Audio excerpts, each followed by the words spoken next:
Hello everyone, this is Prashant and today here we are going to start our sixth video of Mark Booster series. So let us start with the question number 1. यहाँ question number 1 में हमें बोला गया है कि हमारे पास दो sphere हैं ए एंड बी, ठीक है, और एक तीसरा स्फीयर जो कि सेम साइज़ का है लेकिन अनचार्ज है, उसे पहले ए के साथ कॉन्टैक्ट में लाया जाता है with the first one and then brought in contact with the second one, मतलब फिर उसे किसके साथ कॉन्टैक्ट में लाया जाता है, बी के साथ, and finally removed from both. Then what is the force of repulsion between A and B? तो उसके बाद A और B के बीच में force of repulsion कितना होता है, चलिए देखते हैं. तो स्टार्टिंग में हमने लेट किया कि A और B के ऊपर Q चार्ज आपका प्रेजेंट है. ये क्वेश्चन आपका 2011 प्रीवियस ईयर में ऑलरेडी आ चुका है, ठीक है. चलिए देखते हैं. A के ऊपर Q चार्ज प्रेजेंट है, B के ऊपर Q चार्ज प्रेजेंट है. स्टेप 1, A और C को, C मैंने अनचार्ज से स्फीयर को माना है यहाँ पे, ठीक है. इसके ऊपर टोटल चार्ज कितना है, 0, अनचार्ज है बिकॉज ये. तो इनिशियली जब ये कांटेक्ट में नहीं आए थे तो टोटल चार्ज कितना था इनका, Q + 0 = Q, okay. But when they come into contact, तो ये जो टोटल चार्ज था इनका, ये दोनों पे बराबर बराबर डिवाइड हो जाएगा, ठीक है. इट मीन्स अब A और C पे कांटेक्ट के बाद कितना चार्ज होगा फाइनली, Q/2, ओके. चलो स्टेप 1 कंप्लीट हुआ. अब C को जो है B के साथ कांटेक्ट में लाया गया, बोला गया ना अनचार्ज स्फीयर को पहले फर्स्ट के साथ and then with the second one. But अब ये अनचार्ज नहीं रह गया, अब इस पे कितना चार्ज आ चुका है, Q/2 चार्ज आ चुका है. तो initially when they are not in contact with each other, तो इन पे टोटल चार्ज कितना था, Q + Q/2 = 3Q/2. But finally when they come into contact, जैसे ही आपने इन्हें कांटेक्ट में लाया तो चार्ज दोबारा से यूनिफॉर्मली डिस्ट्रीब्यूट हुआ, दोनों के ऊपर आधा आधा बढ़ गया. और 3Q/2 का आधा कितना होता है, 3Q/2 का आधा कितना होगा, 3Q/4, हाफ से मल्टीप्लाई कर दिया आपने, ठीक है. फाइनली इन दोनों स्टेप के बाद हमें क्या मिला कि अब A के ऊपर हमारा जो चार्ज है वो है Q/2 और जो B के ऊपर चार्ज है वो है 3Q/4. अब आपको कोई बोले इनके बीच फोर्स ऑफ रिपल्शन निकालना है तो क्या करेंगे, 1/4πε0 इंटू QA इंटू QB/r², यही फॉर्मूला होगा, ठीक है. A और B के बीच में निकालना है क्योंकि QA की वैल्यू क्या है, Q/2, QB की वैल्यू क्या है, 3Q/4, ठीक है. तो ये हो गया आपका फाइनल आंसर. आप इसको चाहें तो और सिंप्लीफाई कर सकते हैं, मैंने यहाँ करके दिखाया, देखिए 1/4πε0 same to same, Q into Q² हो गया, ऊपर 3Q², नीचे 4 × 2 = 8 8r².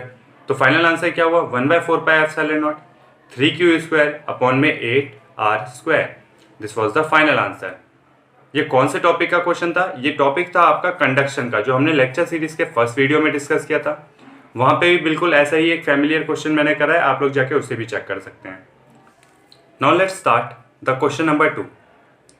It is required to hold 4 equal point charges plus Q each in equilibrium at the corners of a square. Find the point charge that will do this if placed at the center of the square.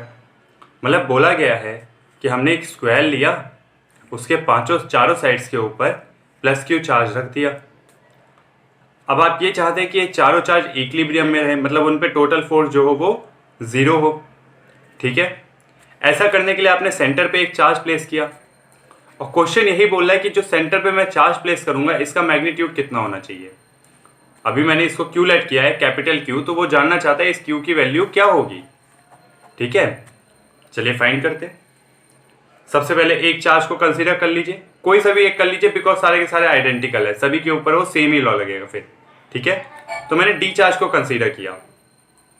अब जरा देखते हैं, अगर ये A वाला जो charge है ये इस वाले पे प्लस प्लस रिपल्शन लगाएगा तो FA की डायरेक्शन इस तरफ, सिमिलरली FC से ऊपर की तरफ रिपल्शन हो रहा है और FB से कुछ इस डायरेक्शन में, यह है FB की डायरेक्शन.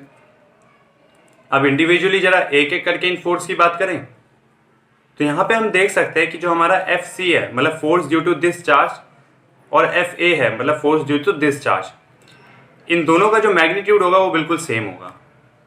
क्यों सेम होगा भैया, चार्ज भी आइडेंटिकल है दोनों का और डिस्टेंस भी तो बराबर ही है ना, स्क्वायर है. बिकॉज कितना चार्ज होगा, K Q into Q upon में x का स्क्वायर, ठीक है. मतलब के Q square over x square. इस वैल्यू को मैं एफ लेट कर लेता हूँ अभी के लिए। क्यों? क्योंकि इससे आगे आपको क्वेश्चन सॉल्व करने में आसानी होगी। चलो देखते हैं। अब हमें कोई बोले कि ए और सी का नेट फोर्स निकालो, तो ध्यान से देखो, एफ ए की डायरेक्शन किस तरफ है? इस तरफ। एफ सी की डायरेक्शन ऊपर की तरफ है।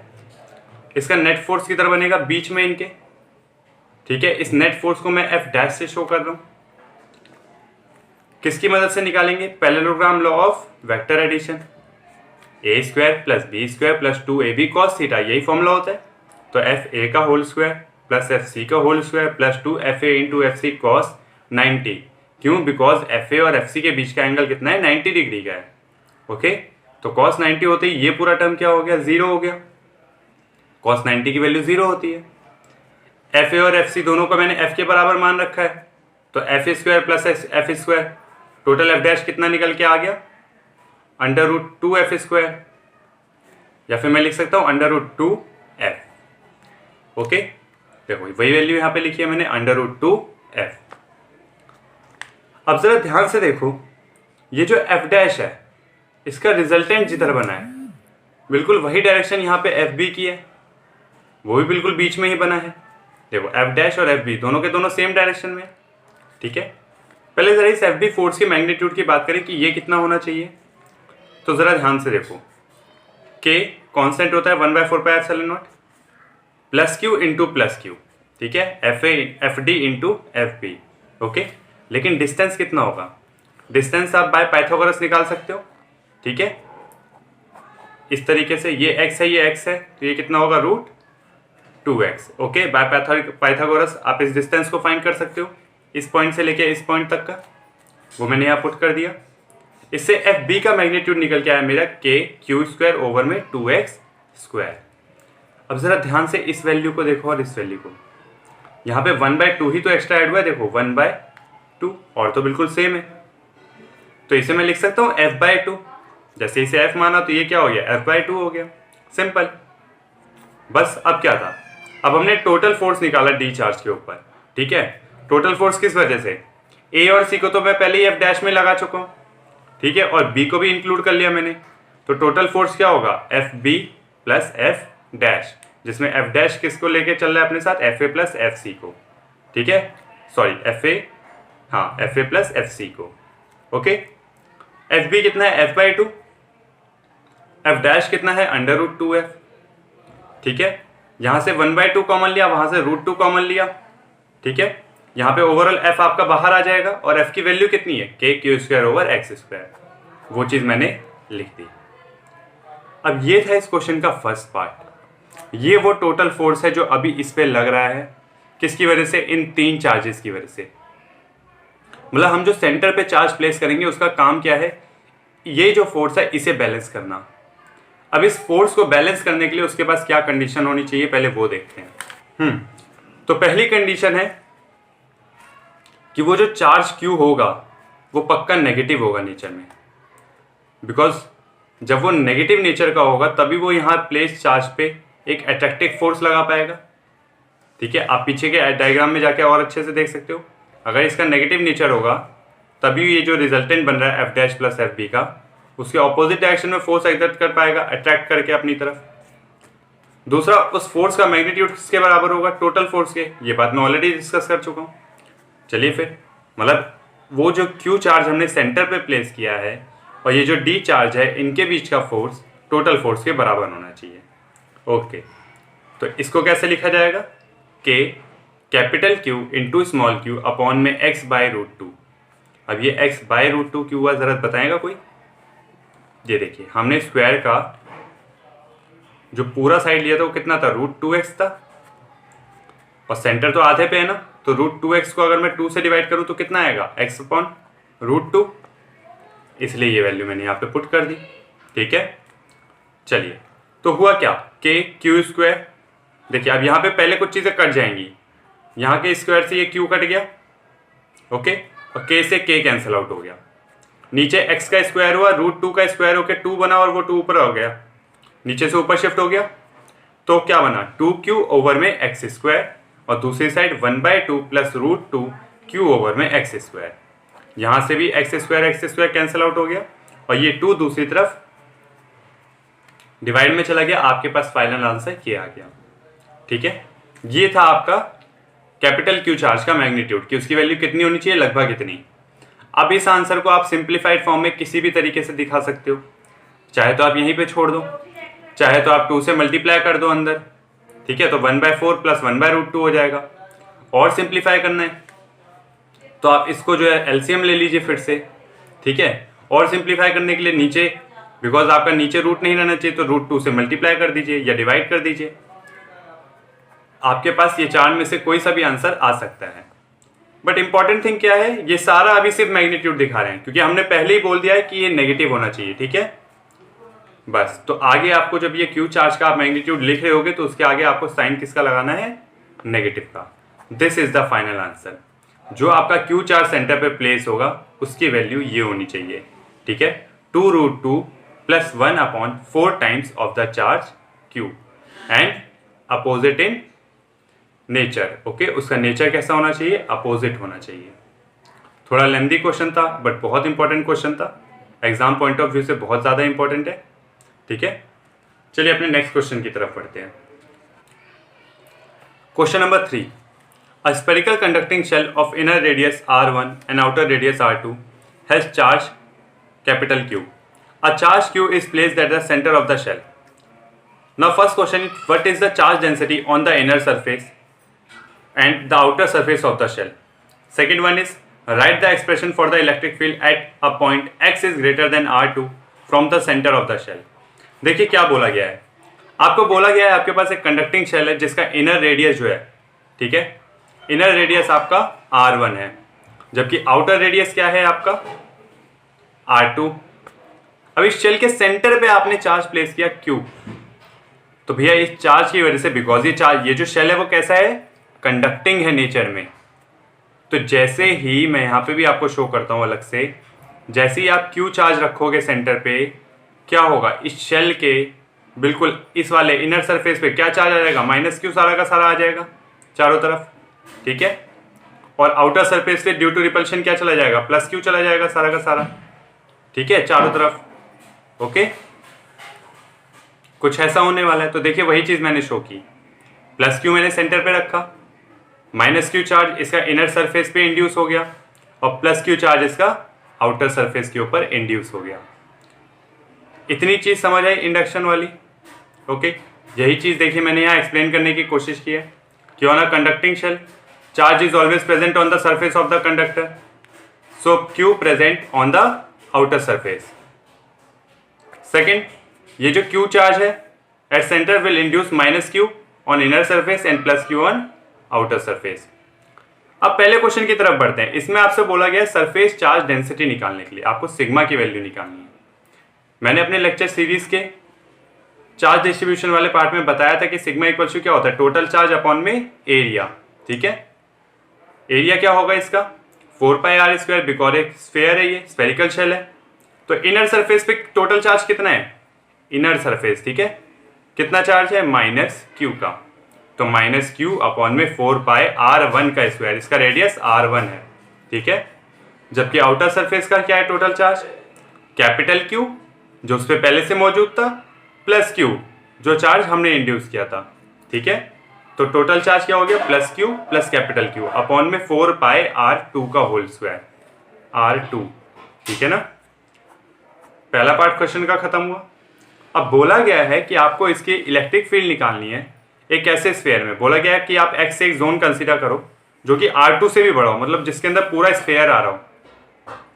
तो पूरे स्फेयर के अंदर कितना चार्ज है, पूरे स्फेयर के अंदर, अब देखो दो तरीके हैं, या तो आप वैसे ही देख लो कि ये चार्ज तो इंड्यूस हुआ है, तो नॉर्मली सिर्फ कितना चार्ज था, Q + Q।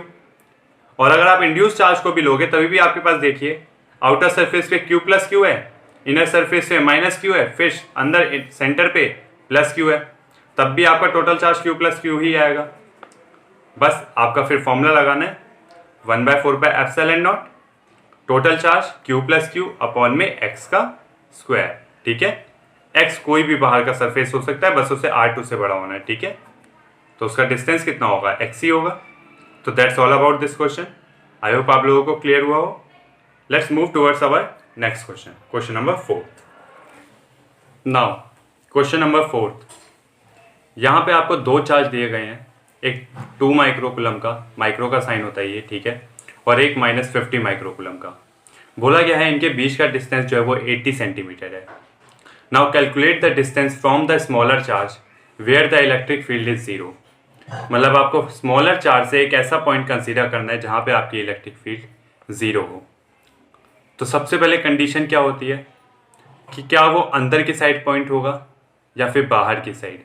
मैं पहले ही एक क्वेश्चन में इसको ओवरऑल कवर कर चुका हूँ, बट फिर से बता रहा हूँ, ज़रा देखिए। अगर आप अंदर कोई भी चार्ज कंसीडर करें, कोई भी पॉइंट कंसीडर कर लीजिए माने, ठीक है, यहाँ पे आप अपना टेस्ट चार्ज रखते हैं। टेस्ट चार्ज का नेचर मैं मेनली बता चुका हूँ, पॉजिटिव होता है, तो प्लस माइनस क्या होगा, अट्रैक्ट होगा। इलेक्ट्रिक फील्ड की डायरेक्शन लगभग इस तरफ होगी माइनस की वजह से, ठीक है, बिकॉज फोर्स की डायरेक्शन ये है तो इलेक्ट्रिक फील्ड की भी डायरेक्शन वही होगी ना। ये चीज़ मैं इलेक्ट्रिक फील्ड वाली वीडियो में बता चुका हूँ, आप जाके चेक कर सकते हैं, ठीक है। जबकि प्लस प्लस आपस में क्या होंगे, रेपेल, उसकी डायरेक्शन भी इसी तरफ हो जाएगी। इसका मतलब इस पूरे में इन दोनों चार्जेस के सेंटर में कहीं भी अगर आप रखोगे तो इलेक्ट्रिक फील्ड सेम डायरेक्शन में ही होगा हमेशा। और अगर आपको जीरो करना है तब तो उन्हें अपोजिट में होना चाहिए। It means in the centre this is not possible, यहां तो ये पॉसिबल नहीं है। तो मैंने वो पॉइंट बाहर कंसीडर किया, इस पॉइंट पे कंसीडर किया, ठीक है। चलिए अब यहां देखते हैं। अब इस पॉइंट पे क्या बोला गया है कि इलेक्ट्रिक फील्ड जीरो है, मतलब electric field due to this charge and this charge will be zero. चलिए देखते हैं कैसे। टोटल इलेक्ट्रिक फील्ड पहले इसकी वजह से देखें। Total electric field P point पे किसकी वजह से होगी, electric field due to 2 microcoulomb charge plus electric field due to -50 microcoulomb charge. Okay, अब बिकॉज ये जीरो है तो इसको किसके बराबर रखेंगे हम, जीरो के बराबर। वही किया मैंने, देखिए ई 2 माइक्रोकुलम वाले की जरा वैल्यू रखी जाए, 1/4 पाई एप्सिलॉन नॉट 2 × 10⁻⁻6 अपॉन में x का स्क्वायर। कितना डिस्टेंस है यहाँ से, x डिस्टेंस है। चलिए आगे बढ़ते हैं, अब इस वाले को देखते हैं। 1/4 पाई एप्सिलॉन नॉट -50 × 10⁻⁻6 अपॉन में 0.8, ये 80 सेंटीमीटर को लिख सकते हो ना, 0.8 मीटर, 0.8 प्लस x का whole square. Total distance because ये है यहाँ पे इस बार, ठीक है। आई होप ये चीज़ सबको समझ आई, ठीक है। देखो यहाँ मैंने माइनस लिया बिकॉज मैंने पहले डायरेक्शन का यूज़ नहीं किया था। अगर मैं पहले डायरेक्शन का यूज़ कर लेता तो क्या होता, प्लस प्लस को रिपेल करते हुए इधर शो करता और माइनस प्लस को अट्रैक्ट करते हुए इधर शो करता, ठीक है, कुछ इस तरीके से। और तब मैं सीधा इस स्टेप को करने की जगह इस स्टेप पे पहुंच जाता, ठीक है। तो आपके पास चॉइस होती है, चाहे आप मैग्नीट्यूड को लेके करिए, चाहे आप डायरेक्शन को लेके करिए, ठीक है। क्लियर हुआ सबको। अब वैसे भी देखिए ये दूसरी साइड जाएगा, बराबर बराबर हो गए दोनों। चलिए अब सॉल्व करें इसे।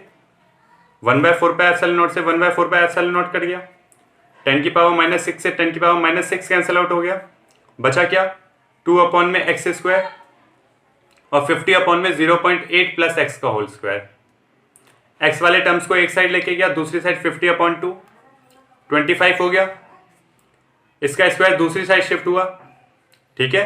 तो इसके ऊपर जब ये स्क्वायर शिफ्ट होगा तो √25 5 आ जाएगा और इस साइड क्या बचेगा, 0.8 प्लस x अपॉन में x। ये 5 उधर मल्टीप्लाई गया, 5x हो गया, माइनस हुआ 5x में से x तो 4x बचा, 0.8 डिवाइडेड बाय 4 तो x की वैल्यू कितनी आ गई, 0.2 मीटर। मतलब ये जो पॉइंट है ये कितने डिस्टेंस पे होगा, 0.2 मीटर के डिस्टेंस पे, किससे, 2 माइक्रोकुलम वाले चार्ज से, ठीक है। और 0.2 मीटर मतलब 220 सेंटीमीटर। देखिए क्वेश्चन में पहले ही बोला गया था कि स्मॉलर चार्ज से पूछना है। अगर वो यहां से बोलता तब क्या करते, तब आप इसमें ये ऐड कर देते तो 80 + 20 हो जाता, टोटल 100 सेंटीमीटर हो जाता, मतलब 1 मीटर। आई होप क्वेश्चन आप सभी को क्लियर हुआ, ठीक है। इस तरह के क्वेश्चन हमने पहले भी बहुत किए, ठीक है। चलिए let's move towards question number 5। Now question number 5, 5 point charges each of charge plus q are placed at 5 vertices of a regular hexagon of side L. Find the magnitude of resultant force on charge minus q placed at the center of hexagon. ये question last time 2019 के अंदर आपसे पूछा गया था। Question बहुत ज़्यादा simple है, ज़रा देखने की कोशिश करते हैं। देखिए टोटल 6 वर्टिसेस होते हैं एक हेक्सागन के, लेकिन यहाँ चार्ज कितने प्लेस किए गए हैं? केवल 4। ठीक है, तो इससे एक बात तो पता चल गई कि यहाँ पे जो ऑपोजिट चार्ज होंगे वो एक दूसरे को कैंसिल आउट करना शुरू करेंगे। ये 1 वाले चार्ज को 4 वाला चार्ज कैंसिल आउट कर देगा। क्यों? बिकॉज ये इक्वल और अपोजिट डायरेक्शन में मैग्नीट्यूड लगाएंगे अपना। ठीक है, सिमिलरली 2 और 5 इक्वल इन मैग्नीट्यूड और अपोजिट डायरेक्शन में अपना फोर्स लगाएंगे, तो 2 और 5 एक दूसरे को कैंसिल कर देंगे। ओके, तो देखिए कौन कौन खत्म हो गया, 1 खत्म हो गया, 2 खत्म हो गया, 4 खत्म हो गया, 5 खत्म हो गया। बट जो ये 3 बचा, इसके ऑपोजिट में 6th वर्टेक्स पे कोई चार्ज प्लेस नहीं है। मतलब इस माइनस क्यूब के ऊपर जो भी नेट फोर्स लग रहा होगा सिर्फ इस क्यू चार्ज की वजह से लग रहा होगा। ठीक है, the net force only due to the charge 3। और डिस्टेंस कितना है उसका सेंटर से? L डिस्टेंस है। भैया जब साइड L है इसकी, आपको पता होगा ये सारे 60 डिग्री के एंगल बनते हैं, मतलब इक्विलेटरल ट्रायंगल। तो आपको अलग से सॉल्व करने की जरूरत नहीं, उसका सेंटर से भी डिस्टेंस जो होता है वो L ही होता है। ठीक है, चलिए बस फिर नेट फोर्स निकालना है 1/4 pi epsilon not Q1 into Q2। ठीक है, चाहे तो आप माइनस साइन यहाँ पे लगा सकते हैं, दूसरे पे माइनस होगा। ठीक है, ये माइनस साइन किसको शो कर रहा है? अट्रैक्टिव नेचर को। मैंने अपनी फोर्स की कूलम्ब्स लॉ वाली वीडियो में बताया था that negative charge shows the attractive nature. ठीक है, तो -1/4 pi epsilon not Q² over L²। ये था आपका final answer. Okay, so this was an easy question. That's all about this video. Thank you.